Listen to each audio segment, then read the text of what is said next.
Yigitimdan rosa xafa bo'ldim. To'g'risi kutmagandim. Tug'ilgan kunimda iPhone 17 sovg'a qiladimi desam, xuddi shuni rangidan paypoq sovg'a qilib ustimdan kulsa bo'ladimi? Qizlar kimda shunday holat bo'lgan? Yigitlar bayram yoki tug'ilgan kun oldi ataylab urishib, bir haftalab telefonlarini o'chirib qo'yib gaplashmagan. Menda bunday holat birinchi marta bo'ldi. Bu yerda havas qilib o'tiribman, hattoki paypoqni ham jufti bor, meniki yo'q deb siqilyapman. Ha, nima bo'lsa bo'lar, siqilib o'tirishdan peshonaga tirish tushardi. Bir o'zim chang degan restoranga borib, hamma yoqda changini chiqarib, tug'ilgan kunim o'tkazib kelaman dedim. Uni qo'ying, vidga nazar solib qo'ying. Seulda kindigida joylashgan restoranda o'zim uchun bronировать qildim. Bir pasta o'rtog'im tortam ko'tarib kelibdi. Nima deb yozibdi? Yolmog'izlar qarimaydi deb yozib kelibdi.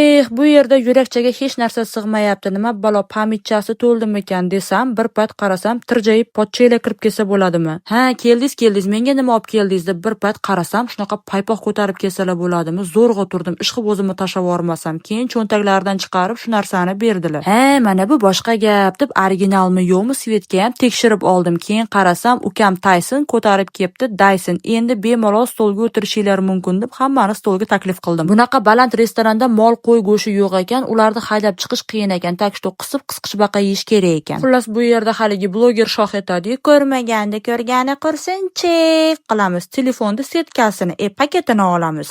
Eson-omon ochib olgandan keyin endi mazza qilib tutamiz. Niyat qilganlar like chani bosamiz.